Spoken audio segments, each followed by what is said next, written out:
We've been waiting for this moment. The one, the Darling. only, my everything, Miss Mariah Carey, MC Mimi. You already know everything is just so fabulous and festive. This is all for you. You Oh see my this, right? God. I can't even know what to say. This is so festive. Only Nessa would hook this up like that. Of Okay, course. I see the MC blankety blank anniversary. What is this? Hmm. What is this that you have there on the left? Well, I see the shirt, but I don't want to Okay. do it because I think the lambs will know what the shirt is. Of course they will. But what's the blank? Is that a blanket? Yeah. So, well, this one is from your concert, your sold out concert holiday show last year in New York. Um, that's that, and then this is you, That the is my classic. Christmas album. Yes, the first Yes. one. Yay! And I noticed you're wearing a charm bracelet Yes. shirt. Justice for Yes. Charmy. Yes. Oh my gosh, all the lambs totally understand what's going on right now. And we're so happy. And Mariah, thank you so much for taking the time to discuss your memoir, The Meaning of Mariah Carey. Thanks to Audible for having us to have this amazing conversation because the audiobook is incredible. I mean, it Oh, just takes you to a different level. Congratulations on all of its success. New York Times #1 best-selling author, here you are, and Audible #1 best-selling audiobook. So, you know this, Mariah, we are always so proud of you, your journey, which we finally got a glimpse of more in depth. And there's a whole different appreciation for you. I appreciated you before, but really hearing your journey, takes us to a different place. So thank you for sharing that with us. oh, thank you so much for experiencing it with me. And I Yeah. really like when people were talking to me about, oh, we got the book, we read the book. Of course, we love them to read the actual book, like the physical Sure. book. That's, I'm so thankful and feel so blessed to actually be able to do that and look at it and look at the pictures and Right. you know what I mean? Because I put a lot of thought into that in terms of just representing people that were kind of trying to honor my ancestors and everybody that we talk about in the book. But the audiobook, as I said to you, Yeah. was really for me the best way to experience it.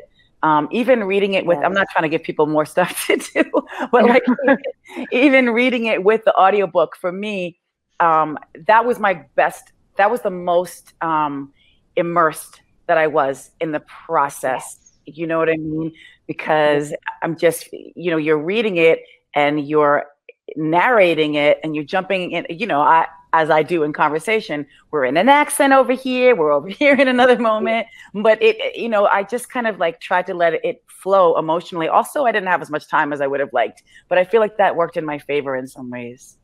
Yeah. Okay. So let's talk about that a little bit. The actual part of you recording the audiobook. Okay. So Mhm. here you are. And as I am listening to it, I am definitely hearing you get emotional. I am definitely hearing you sounding like you're about to cry. Did Mhm. you cry as you were narrating this? And I'm sure there were different moments that got very emotional for you. There were. And if anything, I was trying not to cry. And Mm. if I, when singing, it for me closes up the throat when you get Yeah. emotional, and that's difficult. But in Mm. reading, I just tried to push through because I was like, you know what, this is the honest representation of what I'm feeling and trying to emote. So I just was like, you know what, I'm keeping it. I'm not going to do what I always do and pick it apart and, go back and Mm. forth. So I was just like, this is what it is. If I sound like I'm about to cry, it's because I am about to cry. But it's a little bit of a weird experience because, you're there and, obviously my engineer was there recording with me, and I love it. We don't deal with like emotional stuff. Like I'm not sitting there telling him these stories on a regular Right. basis. So it was pretty deep. And when you record music, you've shared this time and time again, it really is just you and your engineer. It's very just a private moment. Did you Hmm. ever catch your engineer crying when they were No, looking to no, really? no. I mean, honestly, we're not looking at each other. Like we're, separate Yeah. and whatever, but then in it together, you know what I mean? So I just Right. mean like I felt it was the first time of kind of like revealing these moments that were Yeah. very personal before that. And it's interesting because so many people, just friends or people that I've known throughout the years, are like, I never knew this story, or I never knew you went through this, or how come you didn't tell me that happened to you? Yes. You know? Yes. Yes, for sure. And speaking of that, I want to go into that really quick. I think a lot of people were really getting insight of your childhood and trying to just understand all the trauma that you went through. And, Eternally 12 always sticks out, right? And for the Lambs and us fans, I just getting more insight on that. Why was that important to share? Why did you, give us something that was so personal? I mean, you talked about a lot. Right. Well, I've always said it's funny because I've been looking at different people's sort of interpretation of my story and, the experiences and stuff that we talk about in the book. But Eternally 12 is sort of has always been like, oh, I'm festive. Oh, I'm eternally 12. Oh, yeah, we don't acknowledge time. But really, a lot of traumatic things did happen to me at 12. And in working on the book and just talking about it with Michaela, and we really worked very hand in hand, and talked through a lot of things. And we love her. Shout out to Michaela. Just I was like, yeah. So when I was 12, this happened, and then this happened. But it all was around that time. So it's just sort of an interesting thing to like that dynamic. Like, yeah, I want to be eternally 12. We all do. But it's for me, 12 was not easy. 12 was really hard. Yeah, I mean, we learn about this person by the name of John, who, your sister introduced you to him. He was a pimp, and, at such a young age. When you now look back, what do you make of this? Well, that's one of the stories that a lot of people said to me, how come you never told me this? And what are you supposed to do? Like in the middle of a normal casual conversation, just be like, hey, by the way, there was this pimp when I was 12 years old. I mean, like it was an intense time. And I think that people will, hopefully anyone that's been in a similar situation, it's an abusive situation. I don't know how many, look, everybody has their own stories and their own struggles and things that they go through. But that was particularly defining for me that time in my life. And, looking back on it and realizing I actually could have not come through that. I could have been completely lost, because that person was very dangerous, and the people that brought me into the situation were very dangerous. Right. So without getting into all the details, because I know we want everyone to experience it and hear it. Yes. Yeah, but that was that was a very difficult time, and also really helped define me, and also I think made me very aware of like my surroundings. So when I think about it as a mother, it's like, no, they will never be around dangerous or scary people like that. They'll never be in harm's way like that. That should never have happened. But we press on. Yeah, you always do, for sure. And that is why we're here. Please, we're talking about it. And by the way, we're not doing it justice because we're not getting into all the details. It is, you give us such a picture that, it takes us through an emotional roller coaster. Please download the audiobook. Thanks to Audible for making this happen. Trust me when I tell you, you will fully understand Mariah Carey. And for a lot of people who may, like you had mentioned, Mariah, that have gone through something similar or felt those same feelings you have, they are not alone. And that is one of the many reasons why I love you and I enjoyed this experience, is knowing that, we're not alone, that we are connected and you are appreciated. And I can't even imagine the recording process, right? Because you record music for a living. Was it similar for you, recording the audiobook and music? What was the same and what was different? Okay, so that's really an interesting question. So it was, I don't mean to say that it was last minute, because it doesn't feel last minute to me at all. But I just mean it's 11 hours of content, which is totally, and I'm not trying to make people think like they got to listen to 11 hours. I'm just saying it takes that much time to get through it, to record it, to narrate it, to go back and forth. So it was the same process in terms of like, I'm listening to myself, I'm kind of editing myself as I go. But then it's like, again, a lot of it, it's easier to let it go when you're not critiquing everything. Like I do sing sometimes while, narrating the book. If there's a lyric, we sing it occasionally, occasionally, but not every time. Because I was like, sometimes I wanted to just experience reading the lyrics as well, reading my lyrics, you know what I mean, to the people. So it wasn't just singing. Because sometimes I think when you sing the lyric, people don't necessarily understand. I'm not enunciating everything perfectly. So it was, for me, it brought me so much closer to the stories and did reconnect me emotionally. Was there a certain part that connected you emotionally the most? Yes. I would say my favorite chapter, it's a very difficult chapter, but The Father and the Sunset. Yeah. Which we are definitely going to talk about, and a reminder to please download the audiobook. But please tell us why that stands out to you the most. Well, it's about, mainly about my experiences with my father and, his passing. And then we talked about his actual funeral, and I was talking about the moment when my friend Marianne, aka Tots, sang "Going Up Yonder" at the funeral, and it just like I was a wreck, but I really worked hard to make that moment special.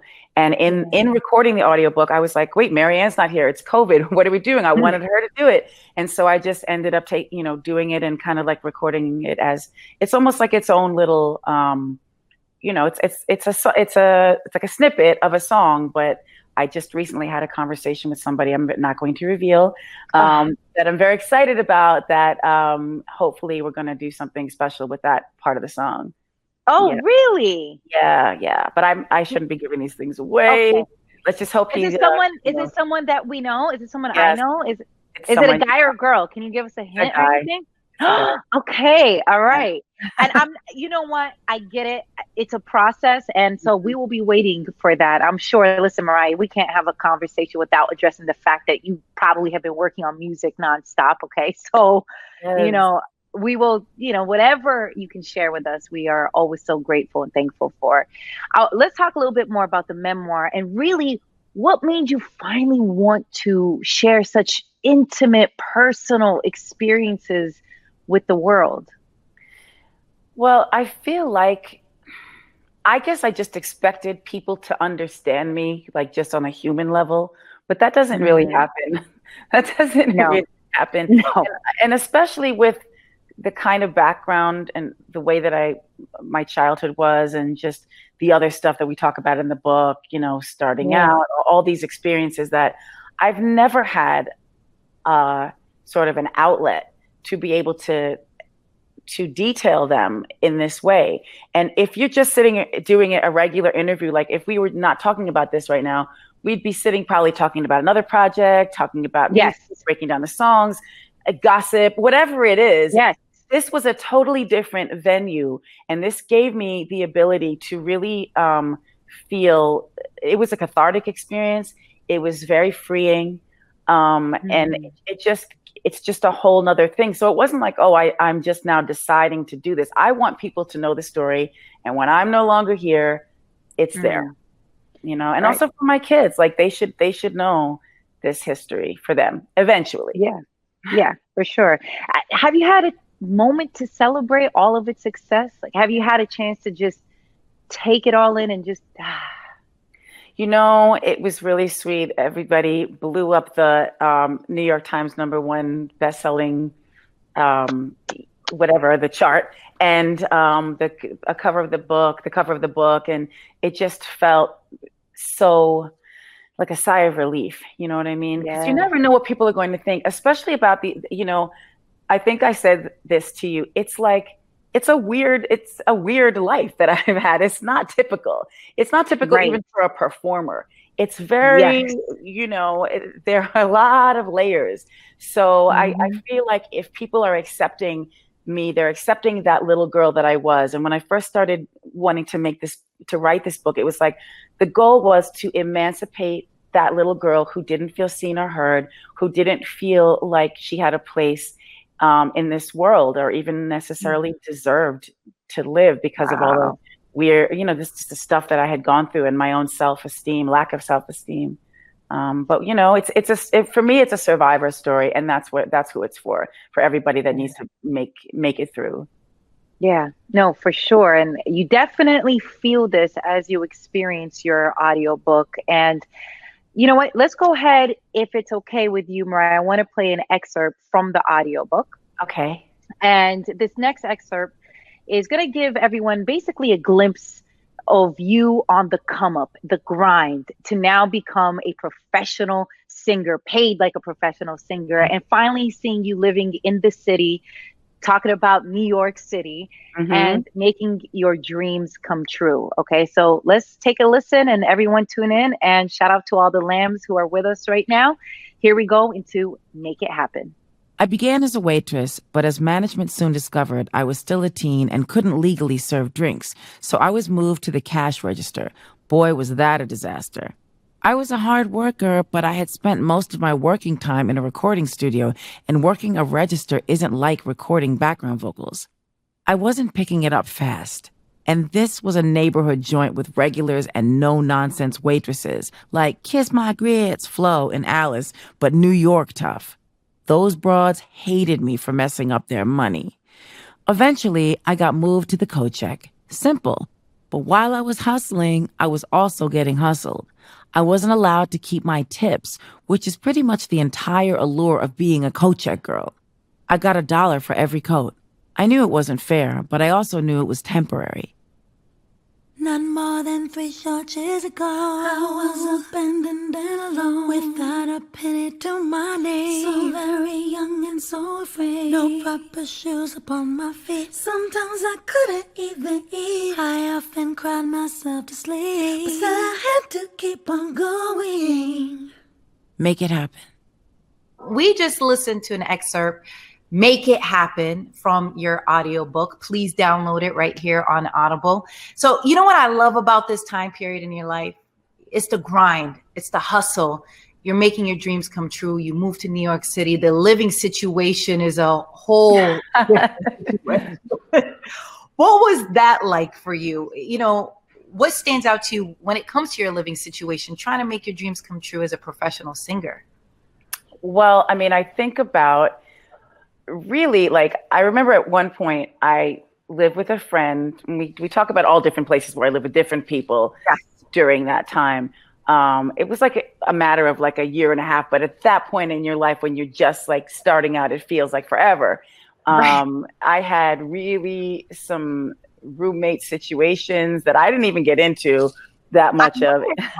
I noticed that, and it left me wanting more. Maybe book 2, Audible. Hello, everyone. But I was okay. Anyways, go on. No, so there were a lot of things, and then some people thought I was trying to allude to saying like certain people were really bad. No, there were people that I didn't even dredge up the discussion, because at that point you have to go into a whole explanation of that person and why it was so screwed up or whatever. But I will say that, I did live on a mattress on the floor.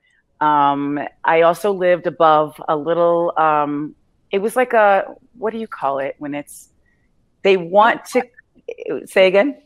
It was a restaurant, then a club.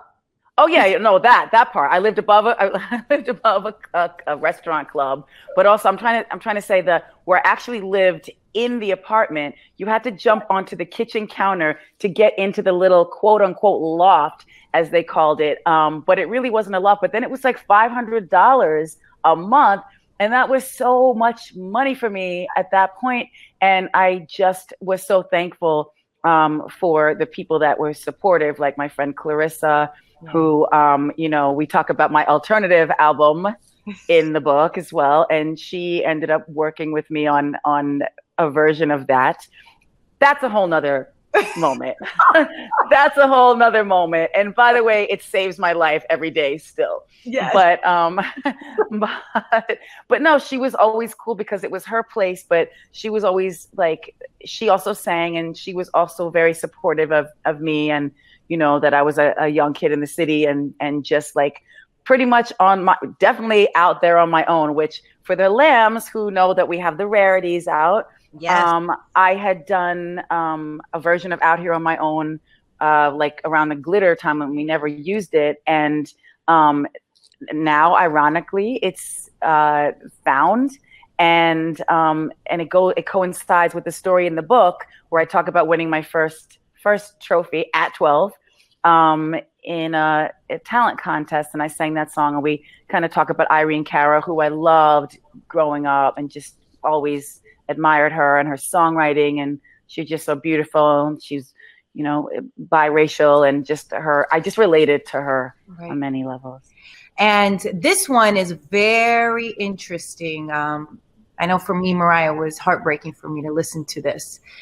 This next clip that we're about to go into, it is really about the time when, unfortunately, your mother called the cops on you. Okay, so let's take a listen to Calamity and Dog Hair. We'll be right back. Betrayed, humiliated, and overwhelmed by reliving the neglect and trauma of my childhood, I let go. Not that I had any fight left in me, but I knew better than to fight with the police. I was done. Ironically, I was relieved that the police could take me away from this house of trauma and betrayal.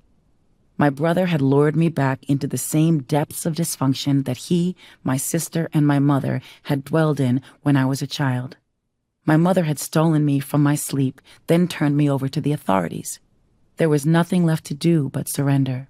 I agreed to be removed from my own house by the police with one simple request, that I be allowed to put on my shoes. My family might have taken my pride, my trust, and the last of my energy, but they weren't going to get my dignity too. I slipped on some heels, mules most likely, neatened my ponytail, slapped on some lip gloss, and got in the back seat of the squad car. Being hauled off by cops was certainly no comfort, but I was defeated and needed to get away by any means necessary. The firm seat cushions and the bulletproof protection inside the car provided a twisted sense of security.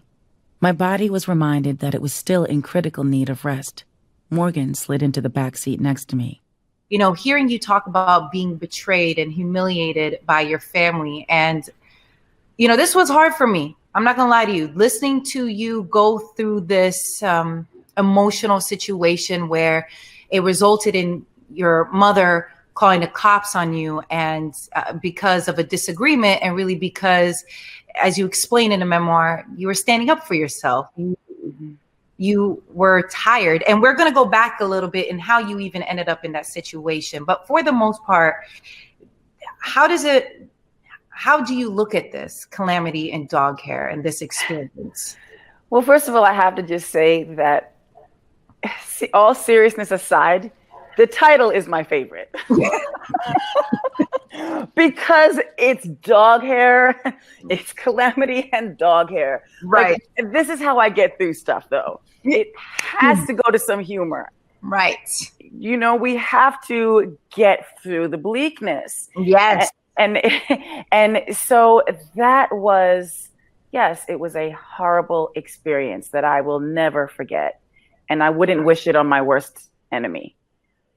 And yes, most people in this industry haven't gone through that type of a thing, because look, when it's a family that's super dysfunctional from the start, you kind of coming at it like, look, I got to make this career happen. I have to work so hard so that I never end up like certain people that I looked at growing up and I didn't think they had it together. And they didn't, utilize their talents or the things that I felt like, wow, why wouldn't they at least try harder? So I always worked, like, everybody's always told me, you're the hardest working person I know. But, at a certain point, I had to learn, like, it's okay, post Calamity and Dog Hair, post all of the humiliation and all of the stuff that, goes into, it's really 3 chapters, and Calamity and Dog Hair is in there. So to hear it, as you said, to hear it from the beginning is kind of very important, because it's really like 3 chapters that kind of get into all these details and stuff.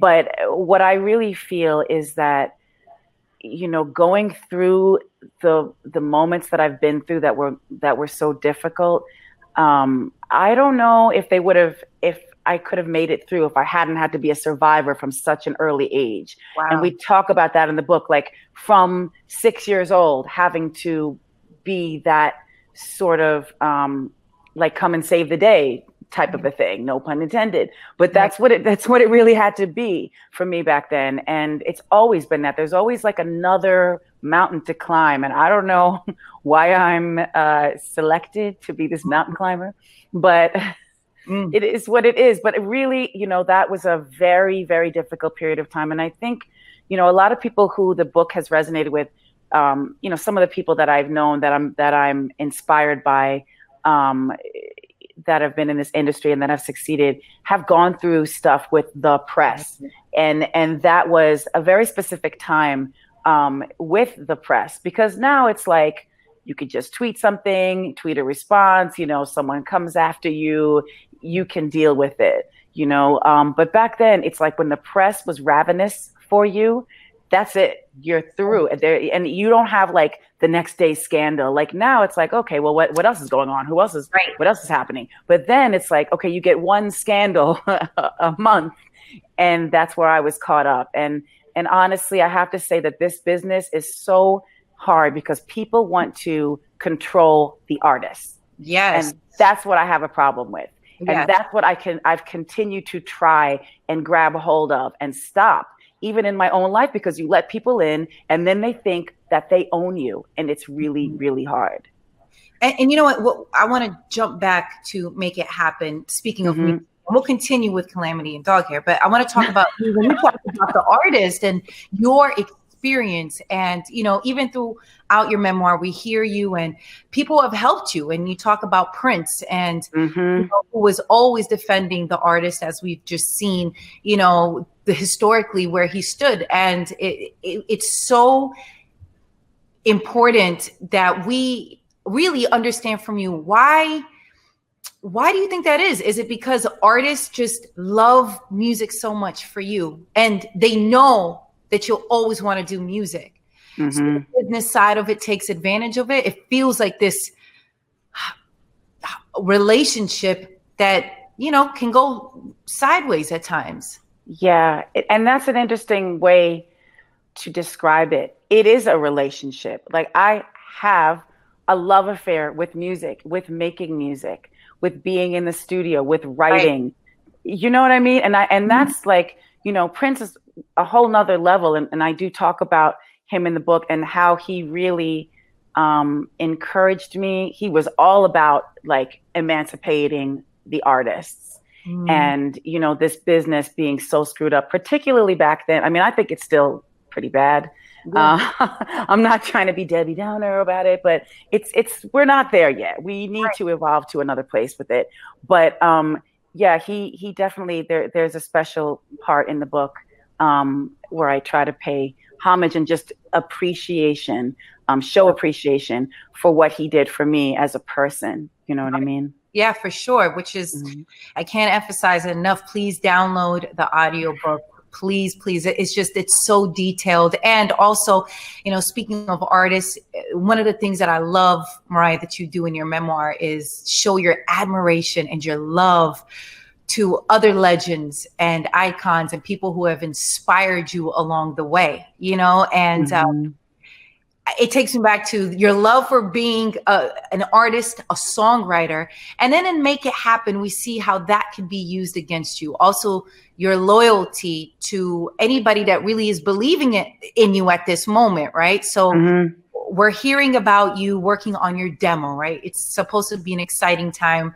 You're working with a producer by the name of Ben. And, and in the audiobook, you really explain, like, you understood he wanted security. He wanted paperwork with you because he's been working with you for a while. But the paperwork that you ended up signing was, a photocopy out of a book, All You Need to Know About the Music Business. And it really, hearing the breakdown, which we don't have to go in detail because I really want people to hear it, and just hearing the percentages and everything that was taken from you. Mariah, why didn't you want to readjust that contract? I mean, I feel like you're better than me in that way. I don't know.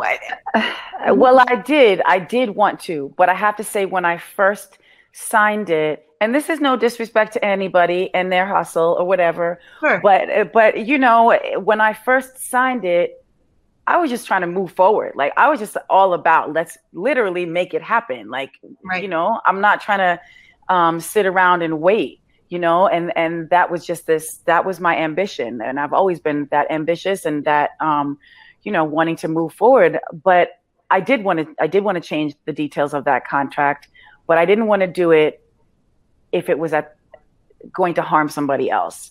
And Wow. from my perspective at that point, I didn't understand, oh, well, you're going to sell X amount of millions of records, and this means such and such amount of money to somebody else. Like, I didn't understand. And it was so early on for me in life in general that I was just like, you know what, I'm loyal. I'm going to remain loyal. And then you know, whatever, things happen, and somebody should have looked at a deal that I signed, but I had no lawyers or whatever at that time. So Yeah, it is what it is. it's all a learning experience. Yeah.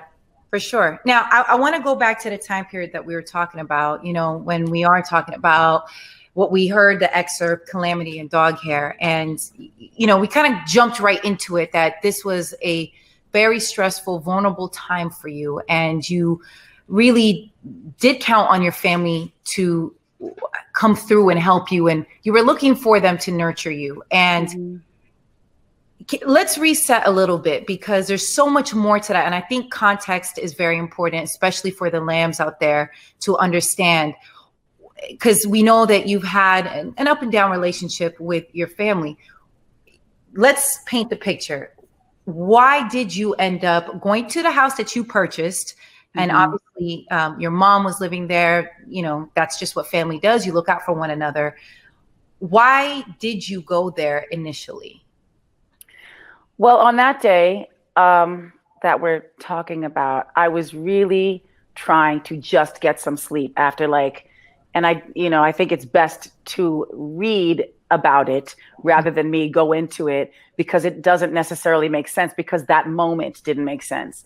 But I was trying to get a break. And as we talked about with the corporations and the people that end up looking at you as a paycheck, they don't care if you're tired. They don't care if you're dealing with other forces that are not, and again, this out of context, as we said, but like dealing with people that I was dealing with at that time who weren't rooting for me to succeed. Right. And so I needed to take just a day. And I thought, you know, these management people, whoever they are, keep trying to come around me. And I'm like, I just need a moment, like, give me a beat. You know, I'm at a new label. This is an unprecedented deal. There had never been a deal this size in the industry, as far as I know. And, you know, people were aware of that. People who were, quote unquote, close to me were aware of that. And people take advantage. They get I don't even know how to express it fully at this moment, but it's not just a jealousy. It's like there's a feeding frenzy, where they're like, she's getting this. Well, we should be in charge of that.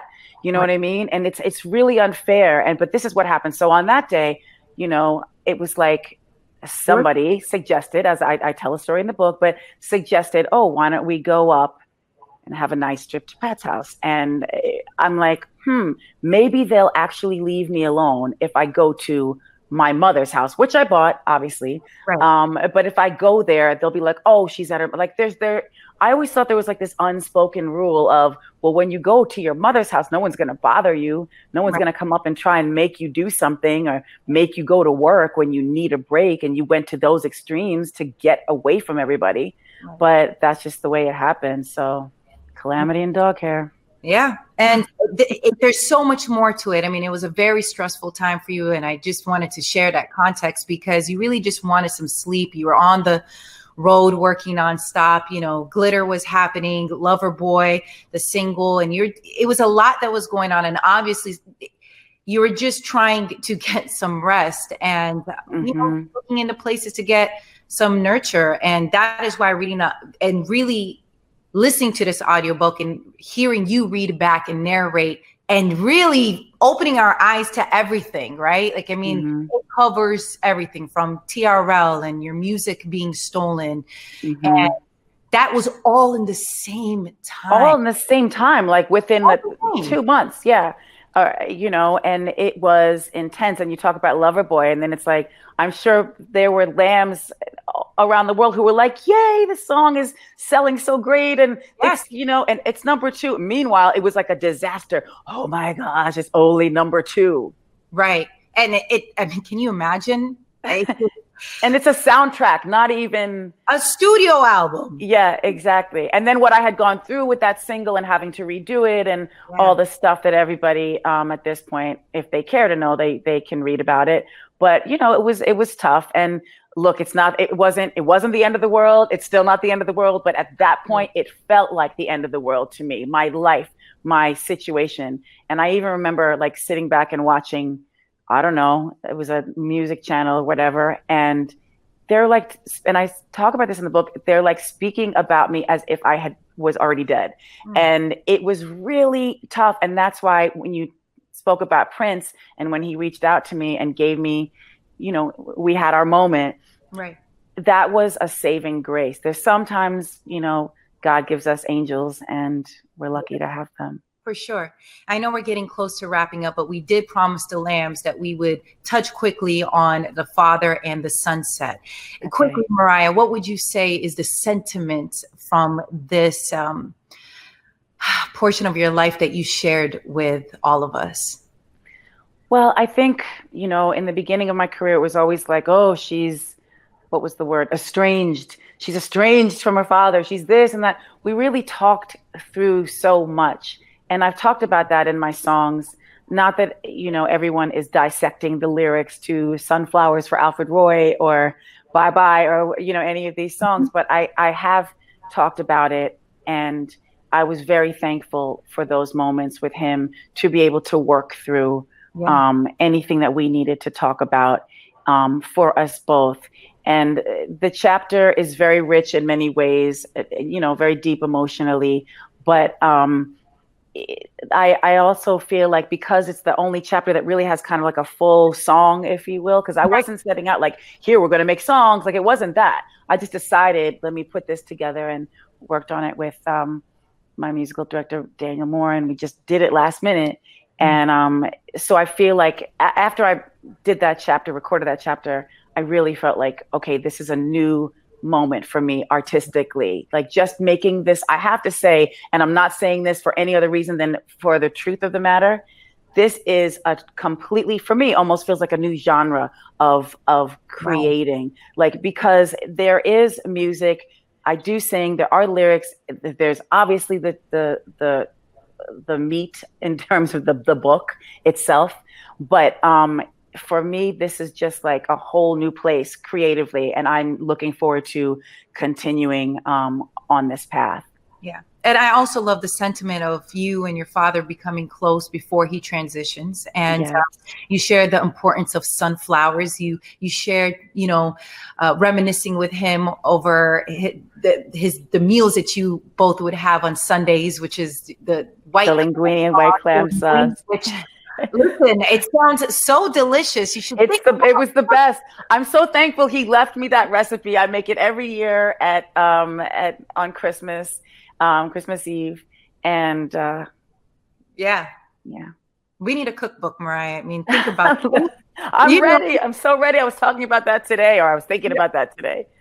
Okay, so now we do have fan questions and we wanted to go through this. I know you're so busy right now. I'm going to try my best to get through this very fast. And by the way, we could talk for hours about your incredible memoir. Just as a reminder, download it, the audiobook.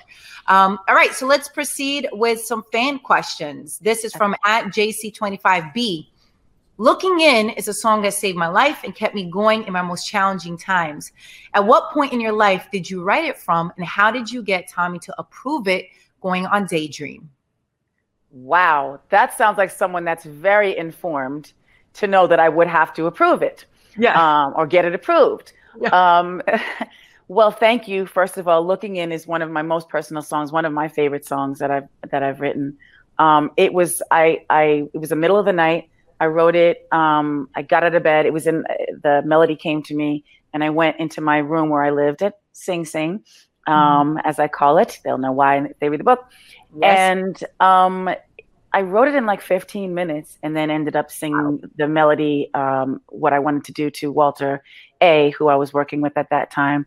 And really, it wasn't easy to get somebody to approve it, because it was real. Because I was saying, she dreams of all that she can never be. She wades in insecurity and hides herself inside of me. But that she dreams of all that she can never be was taken as a personal affront by somebody.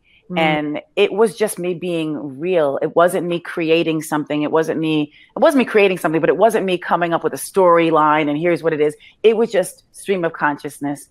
So I'm glad that the song has, the main thing is for it to help other people. You know what I mean? So it was my, letting go of that and looking in, and hopefully someone else, I thank you for the question, because it means a lot to me, that song. So hopefully it helped you as well. This next question is from Just Like Honey. What part in the memoir was the hardest to write, and why? Love you, Queen.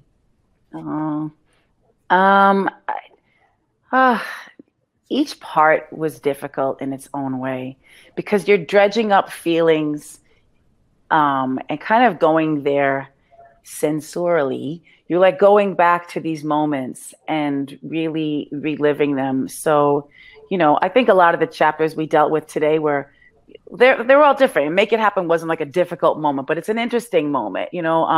Calamity and Dog Hair was obviously very difficult to write. We talked about The Father in the Sunset. There's so much more. A lot of the little girl stuff, a lot of stuff that happened to me as a little girl has really shaped who I was. And that's why I actually wanted the back cover of this book to be the front cover, because I wanted it to be her story, the little Mariah story, because as a grown up, I've gotten to get to this place where I'm not a grown up. None of us are grown ups, but, gotten to this place where it's like, okay, like I've succeeded. We've done this. We've had accomplishments. Yay. But my little girl self really felt lonely and scared and alone a lot of the time. So this is like me being on Team Lil Mariah. Yeah, as you should be, always. The next question is, can you tell us a little about the making of I Am Free? Like the inspiration behind the song, how you wrote the lyrics, what it means and represents to you. Love you, Mimi. And that is from Angel Down at Joe DeFacelli. Okay. Wow, I Am Free. So it's interesting. One of my favorite songs that I've done as well. I haven't listened to it in a while, I must say. But when I think about the fact that I wrote I Am Free and recorded it at Sing Sing, technically I wasn't free. But what it was about was a spiritual freedom that I felt. That's what that song is. It's like my saving grace in that way, because it's holding on to faith and to God no matter what you're going through. And that's where I was coming from in that place. But one of my favorite things with that song was recording the background vocals by myself, and really I love to do that. That's one of my favorite things. And texturing it so that it felt more like I was with a group of people, but it was me. Yeah. This question, who's your guardian angel from Close My Eyes? I must have played that song a million times, and that's just counting the 2020 version. And a million times it has moved me to tears because of the pure beauty in that moment. That question is from Luis Alvira. Thank you for the question, Luis. But I can't answer it, unfortunately, because I need to leave that up to everybody to have their guardian angel be their guardian angel and mine be mine. I love that. Well, listen, Mariah Carey, Mimi, MC, we appreciate you so much and taking this time to talk to all of us. And of course, you do this for the lambs, you do it for your fans. And I love that you really share this in your memoir, the importance of that connection, that love that they gave you. We thank you so much for always giving it back to us. And listen, Mariah, we could talk a lot more, but a lot of the things we would talk about is right here in your audiobook. I encourage everybody to experience it, download it. Thank you to Audible. Yes. Of Mariah Carey. Please, available now. Download it. And Mariah, any final last words about your memoir and, it for your lambs? Well, first of all, thank you for reminding me that is very well detailed. I think only on a small level. I could never really express how the lambs changed my life and made me feel like a part of a family. And that was something that I never had. So don't want to get too emotional with it, but it's really true. And, everybody, I'm sure everybody has their own special relationship with their fans, and that's great. And we love that. But I feel like there's a different connection, and there was before social media. Yes. And there still is. And I don't know if I say it enough, but for everybody who's been so supportive with this new chapter in my life, no pun intended with chapter, but really just so much unconditional love and appreciation from me to you. And I love you, love you, love you. And Nessa, couldn't have done this with anybody but you. I love you. I love you so much. I didn't even tell you how fabulous your hair looks today, by the way. You're featuring the swoop, and I love the swoop. Thank you. Thank you so much. But, Mariah, we love you. We are already in the holiday spirit. Of course, yes. He loves you. He says hi.